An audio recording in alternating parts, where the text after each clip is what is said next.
Mateo, del verso 18 al versículo 26, la palabra de Dios dice así: mientras él les decía estas cosas, vino un hombre principal y se postró ante él diciendo: mi hija acaba de morir, mas ven y pon tu mano sobre ella y vivirá. Y se levantó Jesús y le siguió con sus discípulos. Y he aquí una mujer enferma de flujo de sangre desde hacía 12 años se le acercó por detrás y tocó el borde de su manto, porque decía dentro de sí: si tocare solamente su manto, seré salva. Pero Jesús, volviéndose y mirándola, dijo: ten ánimo, hija, tu fe te ha salvado. Y la mujer fue salva desde aquella hora. Y al entrar Jesús en la casa del principal, viendo a los que tocaban flautas y la gente que hacía alboroto, les dijo: apartaos, porque la niña no está muerta, sino duerme. Y se burlaban de él. Pero cuando la gente había sido echada fuera, entró y tomó de la mano a la niña, y ella se levantó, y se difundió la fama de esto por toda aquella tierra. Gloria al Señor. Acá podemos ver, está narrando la continuación del relato de Mateo, cuando estaban los fariseos cuestionando al Señor, diciendo: ¿por qué come con pecadores? Y luego, cuando los discípulos de Juan, desorientados, le preguntan: ¿por qué tus discípulos no ayunan? Nosotros sí. Entonces, en ese momento viene un hombre totalmente desesperado, un padre de familia. Tal vez no tenía motivos puros, o sea, no vino con un corazón reconociendo que él era pecador, sino vino con una aflicción que todos a veces somos sometidos en este mundo, porque vivimos en un mundo donde impera la muerte, una realidad de la que nadie puede escapar. Un hombre desesperado se acerca a Jesús y se postra delante de él, y como si el Señor ya hubiese obrado en el corazón. Este hombre, con una fe que al Señor le agradó, y le dijo: si tan solo pusieres tu mano sobre la hija de mí, sobre mi hija que ya está muerto, ella vivirá. Entonces este hombre tenía una fe, esa fe el Señor le agradó, y a tal punto que el Señor se levantó y fue donde su hija, para conceder lo que este hombre le había pedido. Pero este hombre estaba convencido, estaba seguro de que Jesús iba a hacer un milagro, en este caso el milagro de la resurrección de un muerto. La muerte, los cementerios han sido compañeros del hombre a lo largo de la historia. La muerte es un recordatorio constante de que somos seres humanos mortales. La muerte, las tumbas, en muchos lugares se han vuelto escasos, a tal punto de que muchas personas, donde existe mucha población, ya no entierran sus muertos en lugares, ya no existen lugares donde puedan enterrar sus muertos, sino recurren a la cremación, lo queman y guardan sus cenizas. Vivimos en un mundo moribundo, donde delante de todos nosotros se acerca lo inevitable, la muerte. Hombres mayores, mujeres mayores, niños, adolescentes, adultos, todos mueren a diferentes edades. Y en este caso, en estos últimos tiempos, por esta pandemia, muchas personas han muerto.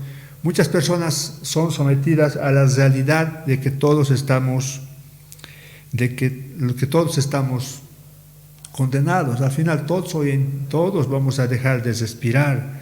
Y la pregunta es: ¿qué pasará después de la muerte? Entonces, la palabra de Dios es la que nos da muchas respuestas acerca de qué pasará después de la muerte. Somos seres humanos en deterioro, en un mundo en deterioro, que se caracteriza por la tragedia, la tristeza, el dolor y la muerte. O sea, en este mundo, por más que busquemos la felicidad en las riquezas, en las cosas materiales o en diferentes poderes que podamos adquirir, siempre la tragedia que caracteriza a los seres humanos es la tristeza, el dolor y la muerte.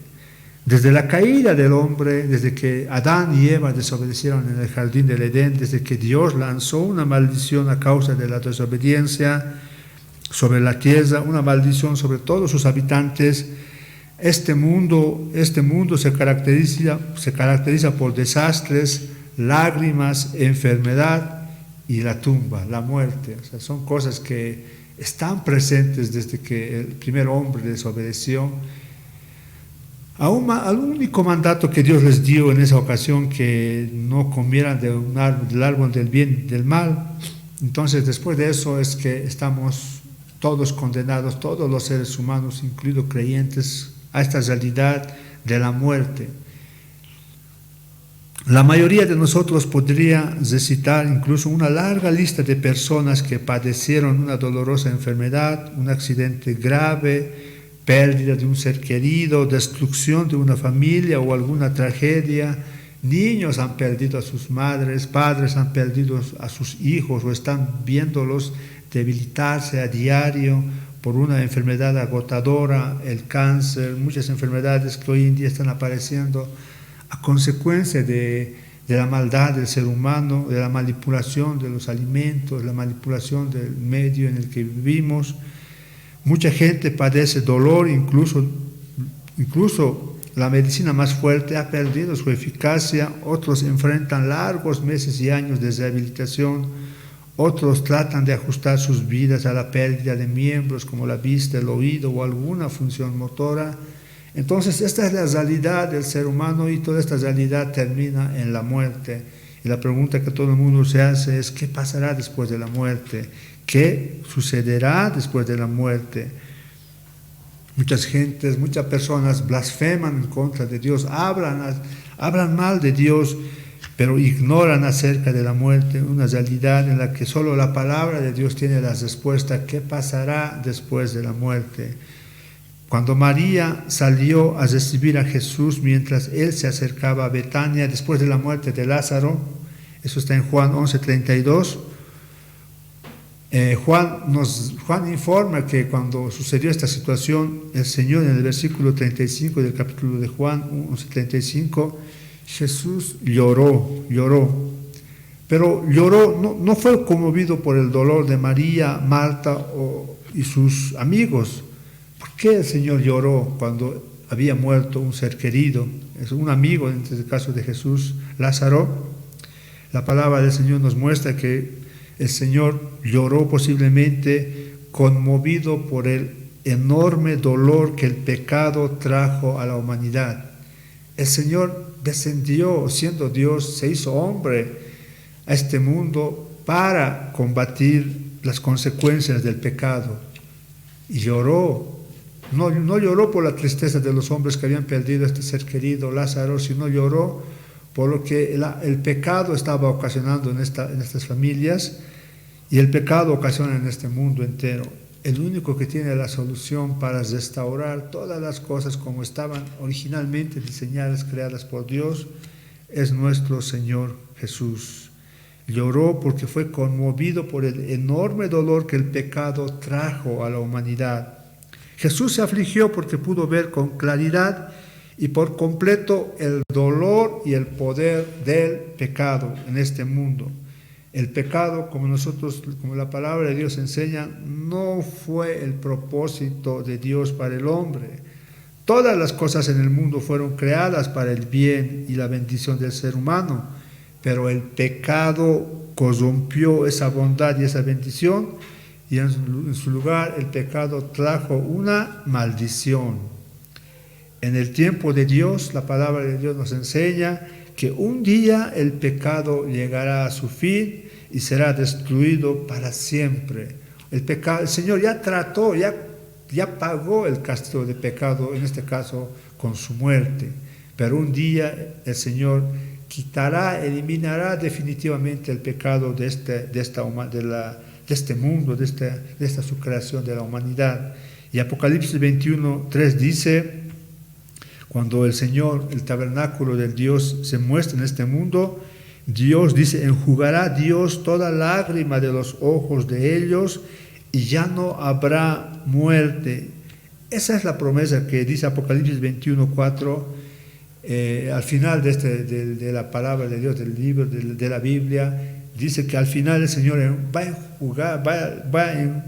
enjugará, dice Dios, toda lágrima de los ojos de ellos, de aquellas personas que sufren la consecuencia del pecado, y dice la palabra de Dios contundentemente: ya no habrá muerte, ya no habrá más llanto, ya no habrá clamor, ya no habrá dolor, porque todas estas primeras cosas, dice, pasaron, y a continuación dice que vendrán otras cosas maravillosas que la palabra de Dios relata en todas aquellas personas que se arrepienten, tengan una necesidad de librarse de este mal común que aqueja a la humanidad, que es el pecado, y es el causante de todo tipo de sufrimiento, dolor y muerte en la humanidad. Gloria a Dios. La palabra de Dios del Antiguo Testamento dice que el Mesías tendría poder para devolver la plenitud de la vida. Todo lo va a restaurar en un futuro. Isaías 30:26 dice, Isaías 30:26, y la luz de la luna será como la luz del sol 7 veces mayor como la luz de 7 días, el día que vendare Jehová la herida de su pueblo y curare la llaga que él causó. Entonces, todas estas cosas, toda la creación va a ser restauradas por el poder de Dios. Isaías 35:5 dice: entonces los ojos de los ciegos serán abiertos y los oídos de los sordos se abrirán. Entonces el cojo saltará como un ciervo y cantará la lengua del mundo, porque aguas serán cavadas en el desierto y torrentes en la soledad. Todas estas cosas el Señor hizo cuando estuvo aquí en la tierra, pero hizo como una muestra de lo que será en el reino venidero, en lo que se avecina. Cuando el Señor hizo muchos milagros, echó demonios, curó enfermedades, resucitó muertos, resucitó algunos muertos en los tiempos que el Señor Jesús estaba aquí en la tierra, fueron una muestra de lo que sucederá en el reino venidero. Cuando Jesús vino al mundo, demostró tener ese poder, controló la naturaleza, controló el mundo espiritual, derrotó todas las consecuencias del pecado, y el Señor hizo eso cuando estuvo en este mundo, y hará muchas cosas cuando el reino venidero, cuando el Señor vuelva a este mundo. Jesús probó por completo su capacidad para cumplirlas cuando estuvo en el ministerio terrenal. Prácticamente desterró la enfermedad, convirtió el agua en vino, multiplicó comida, calmó tempestades, echó fuera demonios, perdonó pecados y resucitó muertos. Fue una muestra de lo que sucederá en el reino venidero. Cuando Juan el Bautista estaba encarcelado y estaba enfrentándose a una muerte inminente por parte de Herodes, el gobernante de ese tiempo, envió a sus discípulos a preguntar a Jesús si él realmente era el Mesías. Y en Mateo 11:4 el Señor no le dijo que sí, sino le dijo que viera las señales que estaban viendo los hombres en ese tiempo. Dice Mateo 11:4, entonces respondiendo Jesús les dijo: id, haced saber a Juan las cosas que oís y veis. Los ciegos ven, los cojos andan, los leprosos son limpiados, los sordos oyen, los muertos son resucitados, y a los pobres es anunciado el evangelio. Entonces, hermanos, todo lo que el Señor hizo fue una muestra de lo que sucederá en el reino venidero. En este caso, en estos relatos, en estos versículos de la hija de Jairo, vamos a ver el poder del Señor que tiene sobre la muerte, tanto física como también la muerte espiritual. Los milagros de Jesús fueron la verificación de su poder divino que algún día se va a revelar, con el fin de ¿qué? Revertir la maldición del libro de Génesis, restaurar la justicia, la armonía, la paz en toda su creación. Es así, esa es nuestra esperanza, eso es lo que creemos nosotros, esa es nuestra fe. Eso es lo que dice la palabra de Dios. Jesús con una palabra echó fuera a los demonios, no hizo grandes ritos, no gritó a una voz como hoy en día muchos religiosos tratan que por levantar la voz van a echar muchos demonios, atan al diablo todo el tiempo y no sabemos en qué tiempo se desata, están haciendo muchos rituales que no son nada diferentes de los rituales paganos que se practican. Sanó a todos los enfermos, resucitó muertos, pero a pesar de que Jesús tuvo gran compasión por el sufrimiento y por las personas afligidas que acudían a Él, no las curó incluso a otros, ni las limpió, ni las resucitó.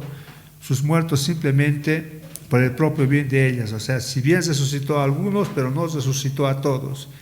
Jesús realizó esos milagros para demostrar su deidad, para establecer sus credenciales como el Mesías profetizado del Antiguo Testamento. El cumplimiento de muchas profecías de profetas del Antiguo Testamento fueron cumplidas en su ministerio terrenal de nuestro Señor Jesús.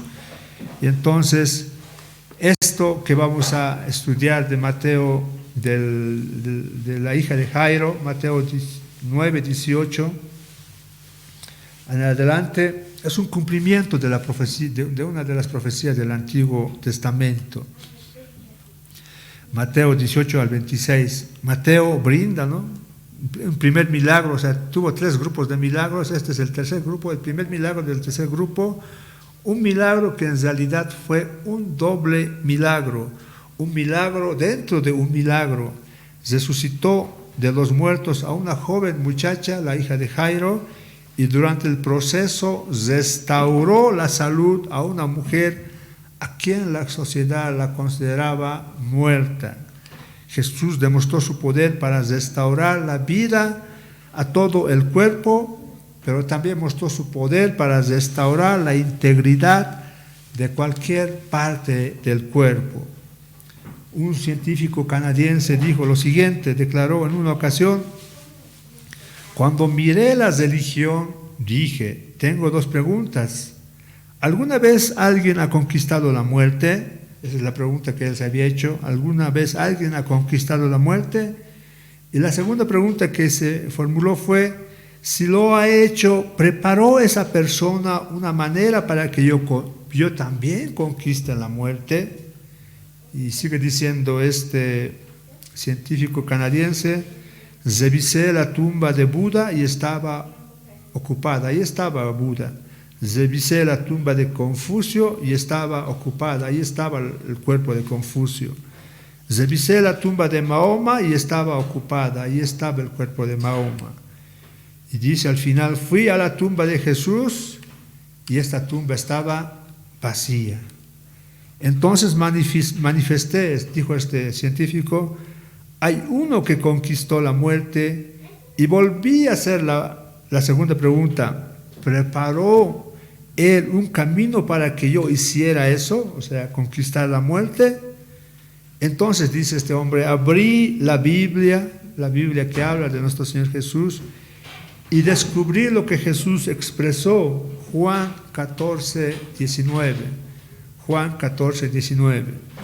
Dice, porque yo vivo, vosotros también viviréis. Dice la palabra de Dios, este científico encontró lo siguiente en la Biblia, porque yo vivo, vosotros también viviréis. Juan 14, 19. Y Juan 14, 6, más antes dice, yo soy el camino, yo soy la verdad y yo soy la vida. Entonces todo aquel que es seguidor de Jesús tiene poder para conquistar la muerte. Y cuando conquista la muerte, tiene vida. No son los otros religiosos, no son los otros hombres renombrados como el Buda, Confucio, Mahoma, que tienen poder sobre la muerte. Ellos murieron y ahora en este momento están en ese lugar, en su tumba. Ahí yacen muchos años, pero la tumba de Jesús está vacía. Jesús tiene poder sobre la muerte y dice, porque yo vivo, vosotros también viviréis. aquel que es creyente verdadero, tiene poder sobre la muerte. Y ese es el relato que nos hace Mateo al resucitar a la hija de este hombre principal, un judío principal, Jairo, que él tiene poder sobre la muerte. Esa es la suprema pregunta de dos partes que toda la humanidad enfrenta. ¿Ha conquistado alguien la muerte? Todos dicen, ¿alguien ha conquistado la muerte? Y si ha conquistado la muerte, ¿ha provisto un medio para que otros conquisten la muerte? Y la respuesta es sí. El medio para que los demás conquisten la muerte es Jesucristo. Es Jesucristo. No hay otro camino que nos lleve o nos dé poder para conquistar la muerte. Jesús es el camino, la verdad y la vida. Porque yo vivo, dice, vosotros también, si creéis en mí, también van a vivir. Gloria a Dios. Entonces, en este relato de Mateo 19, 18, vemos un milagro dentro de un milagro, una hermosa imagen de la respuesta de Jesús a las personas en necesidad. Vemos el poder, la sensibilidad, su autoridad, su dulzura, su soberanía, su receptibilidad, su majestad y su misericordia de nuestro Señor Jesús. Vemos también en particular que Jesús era accesible, palpable e imparcial, así como todopoderoso. El Señor era accesible, no era un hombre que andaba todo el tiempo ocupado. Respondía a las solicitudes personales. No era una persona imparcial, se lo podía tocar. En este caso vemos como la mujer que padecía una enfermedad crónica, le tocó, y esa mujer, porque creyó que iba a ser salvo, cuando lo tocara, y sucedió así. De los dos personajes principales en este relato, la hija de Jairo y la mujer que tocó, que tenía un problema de una enfermedad crónica, vemos que uno era un gobernante influyente, en este caso el Jairo, y el otro era un marginal, la otra era una marginal social. Uno era rico y la otra era pobre.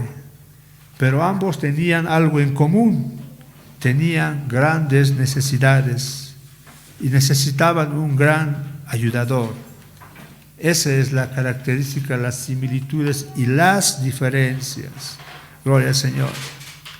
En Mateo 9:18 vamos a ver que el Señor Jesús no era una persona que estaba todo el tiempo ocupada, no era una persona que andaba todo el tiempo sin tiempo, era una persona accesible. Y respondía a las necesidades singulares de algunas personas que tenían un gran problema. Y en este caso es Jairo, un hombre principal. Vayamos a Mateo 9:18, dice así la palabra de Dios. Mientras él les decía estas cosas, vino un hombre principal y se postró ante él diciendo: mi hija acaba de morir, mas ven y pon tu mano sobre ella y vivirá. Como les dije hace un momento, cuando dice Mateo 9:18, mientras él les decía estas cosas, el Señor estaba hablando o estaba tratando un tema con los fariseos que le estaban cuestionando y los confundidos discípulos de Juan el Bautista que le estaban preguntando acerca del ayuno, en la que nuestro Señor dejó claro que había venido a salvar solo a quienes reconocían y confesaban sus pecados. No había venido por todos, si bien la salvación es para todos, pero no todos vienen a Él, solo aquellas personas que se arrepienten de su pecado. Eso dejó en claro en sus relatos, ¿no? Y que los caminos de la antigua vida de la carne y de la nueva vida del Espíritu son totalmente incorruptibles. Habló del vino nuevo, habló del remiendo sobre una tela vieja. Entonces, mientras estaba tratando estos temas, dice Mateo 9:18, vino un hombre principal. Por el relato de otros versículos paralelos de Marcos 5:22 y Lucas 8:41, podemos enterarnos que ese hombre principal se llamaba Jairo. ¿Quién era Jairo? Era un funcionario religioso de más alto rango en Capernaum. No era uno de esos maestros, sino era uno, como dicen muchos teólogos, era un administrador de la sinagoga, responsable de la administración total y operación de la sinagoga. Supervisaban las reuniones de adoración, el trabajo de los demás ancianos, que incluía enseñar, juzgar en los conflictos y otros deberes tales de liderazgo. Jairo era un hombre principal dentro de la sinagoga. Jairo muy bien pudo haber sido un fariseo. El sistema religioso en general ya estaba desarrollando una fuerte oposición a Jesús, y Jairo no pudo haber dejado de estar consciente de esa oposición. Los demás judíos fariseos estaban en contra del Señor, y él sabía eso, y sabía también que si Jairo iba delante de Jesús en una actitud de postrarse, o sea, de inclinarse y rogarle a Dios, él estaba consciente de recibir críticas de sus demás colaboradores, podríamos decir, de sus demás, de los demás judíos a los cuales él tenía poder. Sin embargo, Jairo no fue a ver a Jesús, no trató de protegerse haciéndolo de noche como hizo Nicodemo, ¿no? Nicodemo, por evitar la crítica de los demás judíos, acudió al Señor de noche. Tampoco disfrazó su motivo verdadero y su necesidad con una pregunta religiosa enredada o velada, sino que fue directo, mostró una actitud, se postró delante del Señor y no le importó las muchas oposiciones que él estaba consciente de que Jesús tenía de parte de sus congéneres judíos, quienes estaban rechazando al Señor. Se postró delante de Dios, y postrar es un término que se traduce que traduce la palabra adorar. Adoró al Señor. El acto de inclinarse delante de una persona, entonces, mostraba un cierto respeto a la persona en la cual estaba adorando, ¿no? Pero esta palabra de postrarse, adorar, no siempre eran totalmente sinceros. La palabra de Dios también relata otros relatos en los evangelios, donde, por ejemplo, la madre de Jacobo y Juan se les acercó a Jesús con sus hijos y se postró delante del Señor. Pero no tenía motivos sinceros como Jairo, sino sus motivos eran egoístas, ¿no? De la mamá de Jacobo y de Juan, porque el propósito de la mamá de Jacobo y Juan era de que sus dos hijos estuvieran a los dos lados cuando el Señor reinara en el cielo. Entonces, el postrarse no siempre es un signo de reverencia, no siempre es algo sincero. Muchos hoy en día se postran delante de imágenes, ídolos. Muchos cristianos vienen aquí, se postran los domingos, pero llevan una vida totalmente que desagrada a Dios durante la semana. Pero por el contrario, Jairo aquí demostró su humildad y sinceridad a favor de su hija. Era una petición desinteresada, no estaba pidiendo algo para él, sino algo para su hija, que también le afectaba a él. Al ser la petición, o sea, le estaba pidiendo que resucitara a su hija porque ya había muerto, algo humanamente imposible. Entonces, al ser una petición que para los hombres es imposible, ¿qué estaba haciendo Jairo? Estaba honrando el poder, la misericordia y la gracia de Jesús. No sabemos, hermanos, cómo estaba Jairo. Muchas veces los que somos padres, cuando nuestros hijos tienen alguna enfermedad, hacemos todo lo posible para que esa enfermedad desaparezca. Peor en este caso cuando se muere, imagínense la situación de Jairo.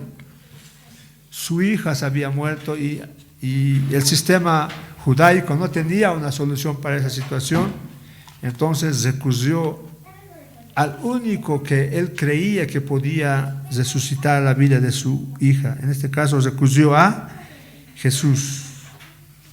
Lleno de angustia, lleno de tristeza, desesperación, acudió al Señor Jesús. Un predicador decía, muchas veces los padres hacemos todo por el bienestar de nuestros hijos. Y esa es la actitud que estamos viendo aquí de Jairo. Y un cristiano se le puede preguntar y dices, ¿qué harías tú por tu hija?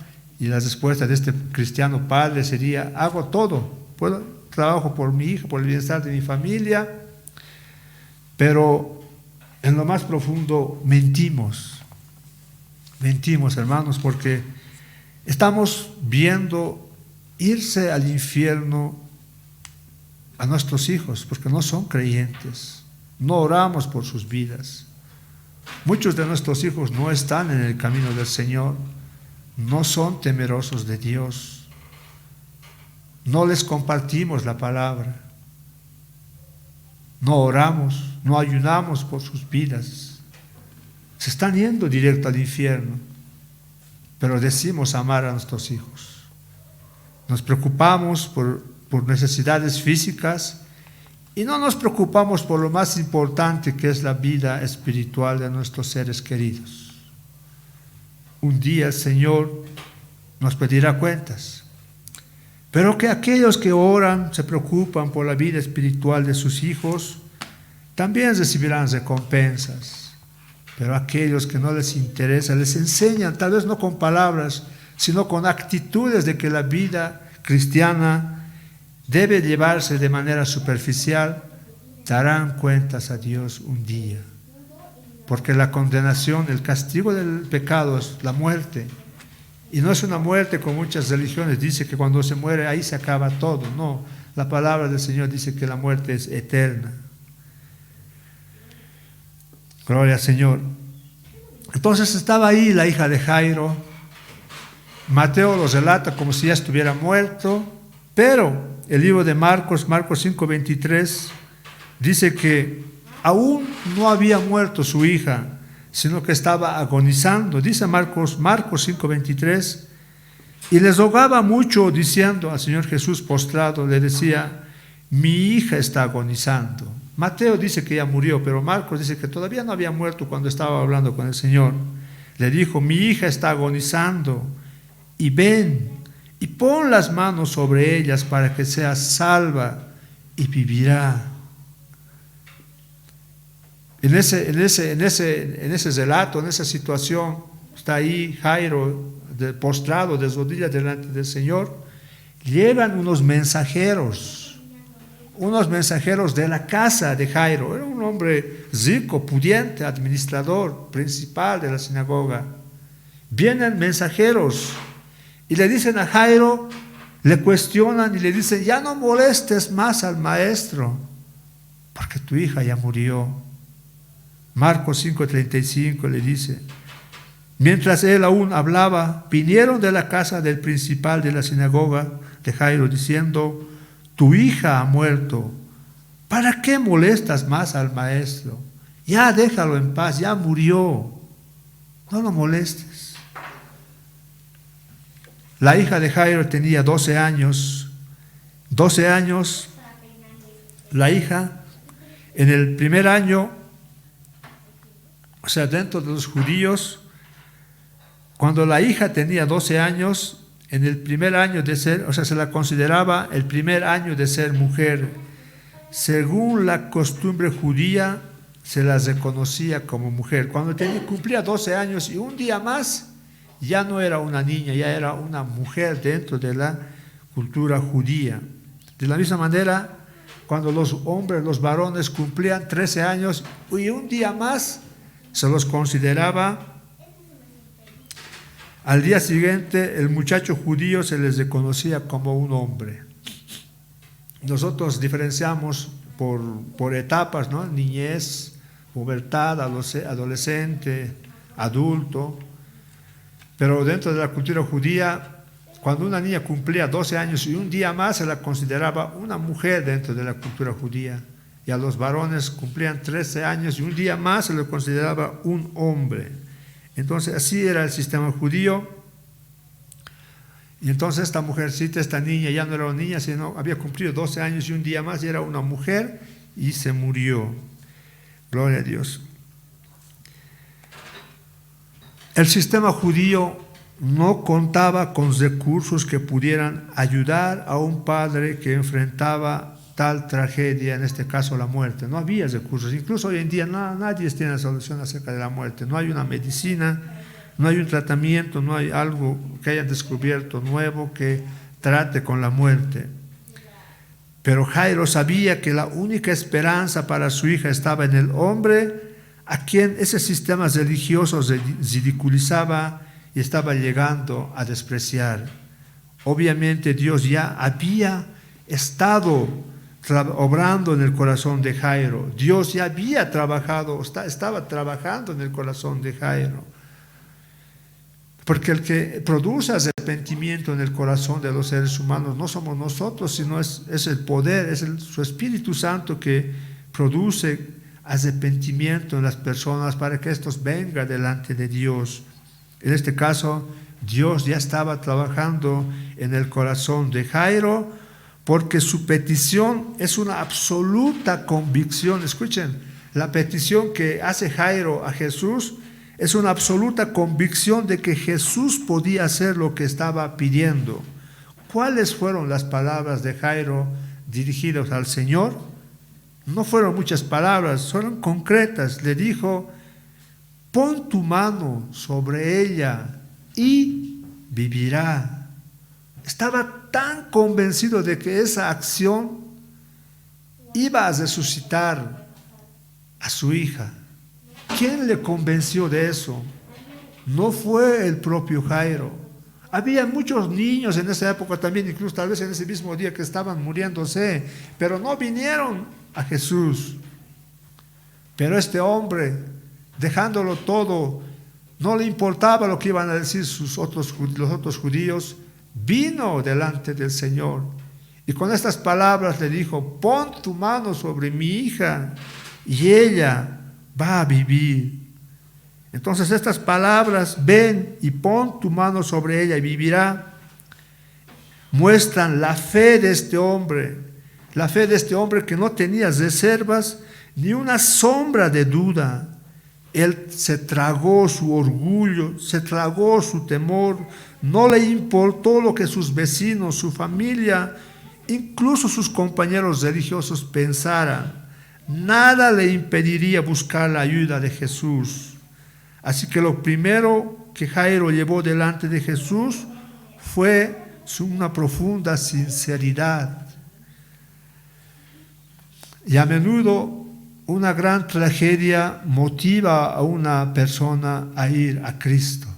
Si no fueran las tragedias, si no fueran los problemas grandes que muchos hemos vivido, no estaríamos aquí. Cosas que vemos que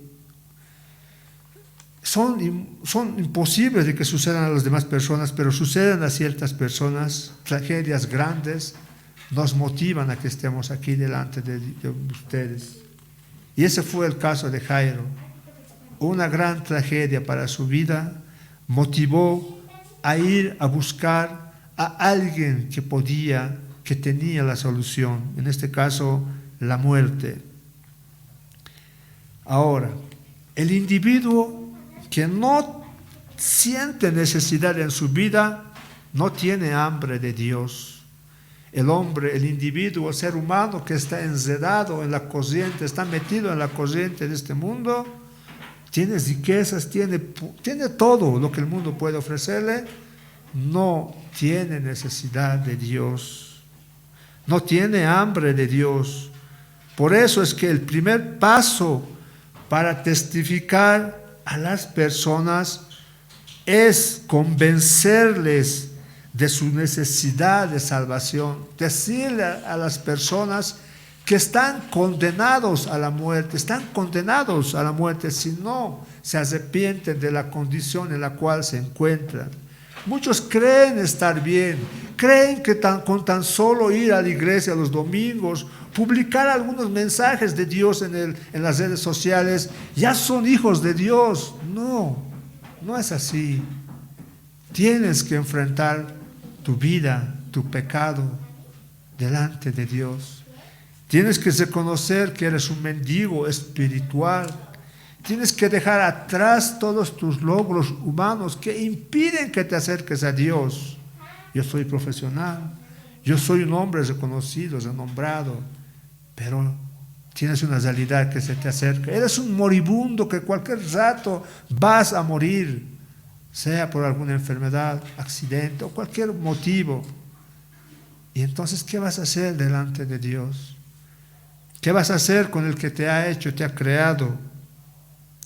El primer paso para testificar a los seres humanos es convencerlos de que las personas tienen necesidad de salvación y por tanto tienen necesidad de Cristo, porque es el único medio para obtener la salvación. Él ha conquistado la muerte y nos ha mostrado un camino para que nosotros también podamos conquistar la muerte y poder tener vida. No es Confucio, no es Mahoma, no son los otros muchos hombres que se han levantado y a los cuales muchos adoran. Es Cristo. La tumba de Cristo, recuerda, está vacía, no está ocupada. La persona que no ve su pecado ni su condición perdida, no encuentra razón para recibir salvación. No va a buscar a Dios, Aplacará su conciencia con algunos actos religiosos, pero no tiene esa necesidad de salvación. La persona que tiene una necesidad, pero cree que puede suplirla por medio de recursos humanos, la persona que tiene necesidad y cree que con sus esfuerzos va a resolver esos problemas, tampoco ve razón para acudir al Señor sobrenatural en busca de ayuda. Jairo estaba convencido de que los recursos humanos no podían salvar la vida de su hija. Estaba convencida del poder de Cristo para hacerlo. Jairo no acudió a Cristo por motivos totalmente puros, sino vino por la vida de su hija. No llegó principalmente para adorar y glorificar a Jesús, sino a buscar vida para su hija y alivio del dolor y la angustia para sí mismos. Todo este relato, hermanos, tiene un propósito. El propósito es glorificar, ensalzar el nombre de Jesús, el nombre de Dios.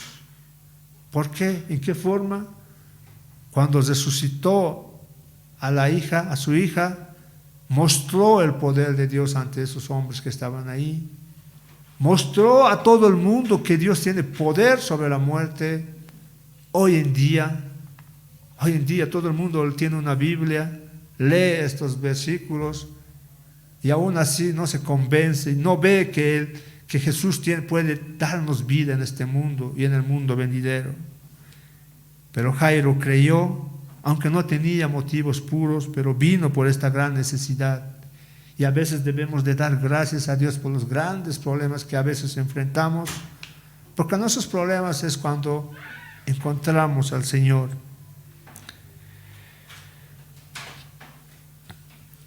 Jairo le dijo al Señor, y la fe que vemos de Jairo, la fe que Dios puso en su corazón, se relata en Mateo 9:18, cuando dice, esa convicción, esa fe que agradó al Señor, dice, ven y pon tu mano sobre ella y vivirá.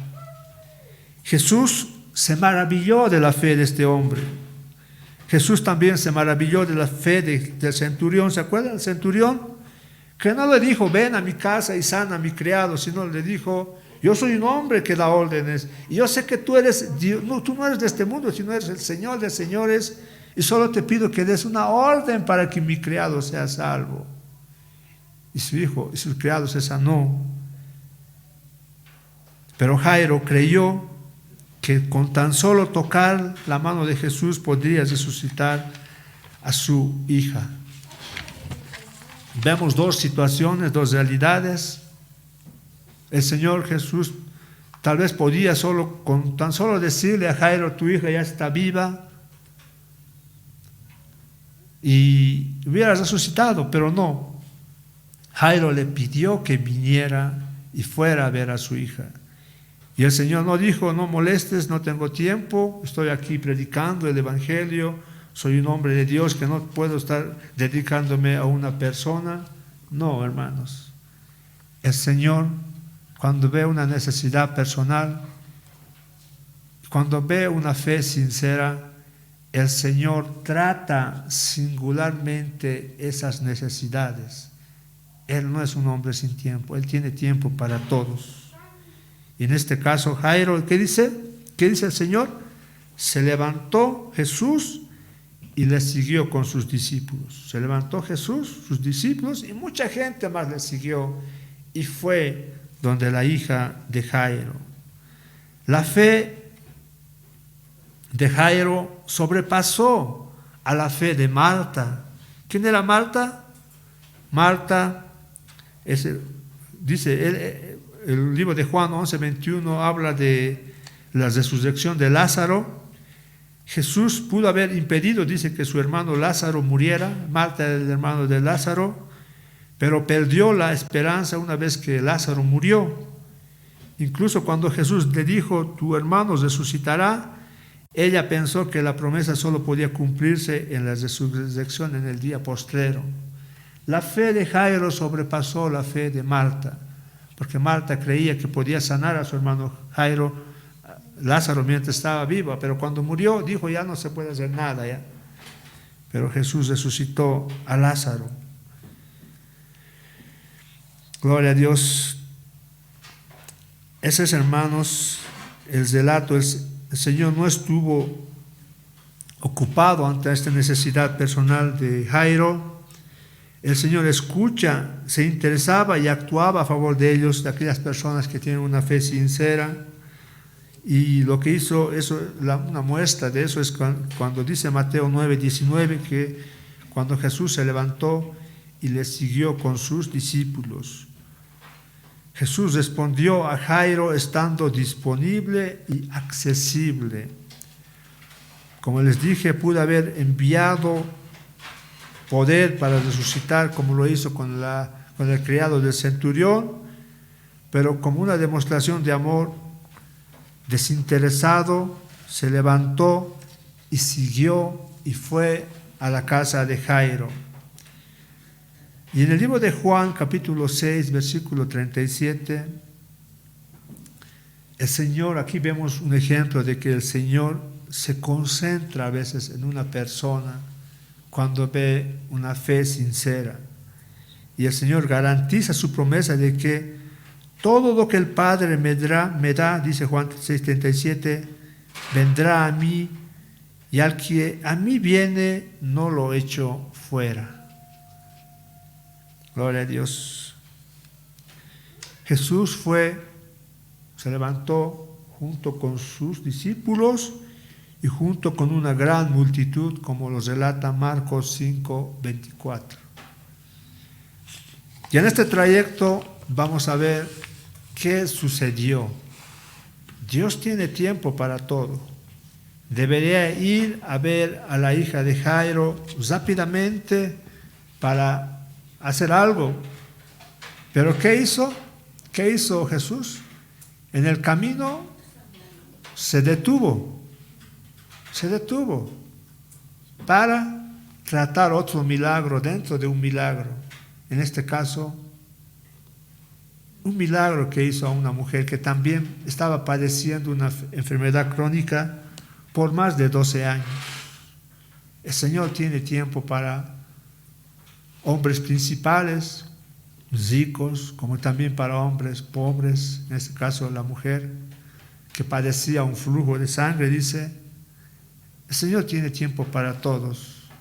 Él está disponible, es accesible.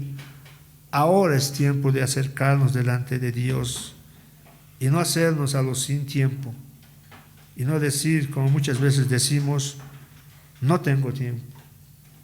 Imagínense si el Dios, el creador de todos, el que mantiene, sostiene este mundo, el que alimenta a todas las bestias de este mundo, alimenta a los seres humanos, siempre tiene tiempo. Y nosotros, seres humanos mortales, egoístas, altruistas, no sé qué, andamos sin tiempo para Dios. Y los domingos no tenemos tiempo.